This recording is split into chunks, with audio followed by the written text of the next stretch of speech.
ক্ষমতার অপব্যবহারের মাধ্যমে প্লট হাতিয়ে নেয়ার অভিযোগে যুক্তরাজ্যের লেবার পার্টির সাবেক সিটি মন্ত্রী টিউলিপ সিদ্দিকের বিরুদ্ধে গ্রেপ্তারি পরোয়ানা জারি করেছেন বাংলাদেশের একটি আদালত। রোববার ১৩ এপ্রিল ঢাকার মেট্রোপলিটন সিনিয়র স্পেশাল জজ আদালতের বিচারক মোহাম্মদ জাকির হোসেন টিউলিপ সিদ্দিকের বিরুদ্ধে অভিযোগপত্র গ্রহণ করেন এবং তার বিরুদ্ধে গ্রেপ্তারি পরোয়ানা জারি করেন।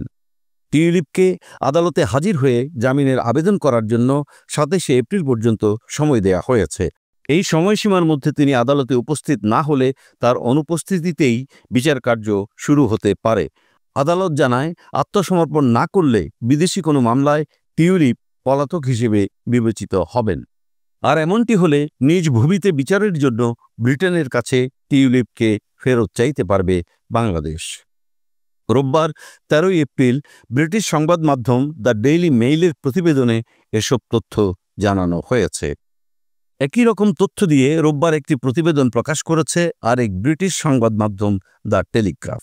প্রতিবেদনে বলা হয়েছে, বাংলাদেশের ক্ষমতাচ্যুত সাবেক প্রধানমন্ত্রী শেখ হাসিনার সঙ্গে যোগ সাজসের মাধ্যমে বিভিন্ন দুর্নীতি করার অভিযোগ উঠেছে টিউলিপের বিরুদ্ধে।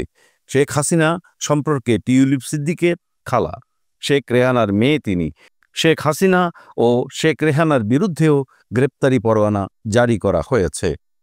বাংলাদেশের দুর্নীতি দমন কমিশনের করা একটি মামলায় এ পরোয়ানা জারি করা হয়েছে। তবে গ্রেপ্তারি পরোয়ানা জারির বিষয়টি বাংলাদেশি কর্তৃপক্ষের মাধ্যমে জানেননি টিউলিপ।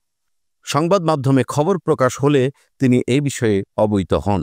টিউলিপের বিরুদ্ধে দুদকের অভিযোগ, তিনি ক্ষমতার অপব্যবহার ও প্রভাবিত করার মাধ্যমে ঢাকার অভিজাত এলাকায় ৭,২০০ স্কয়ার ফুটের একটি প্লট হাতিয়ে নিয়েছেন।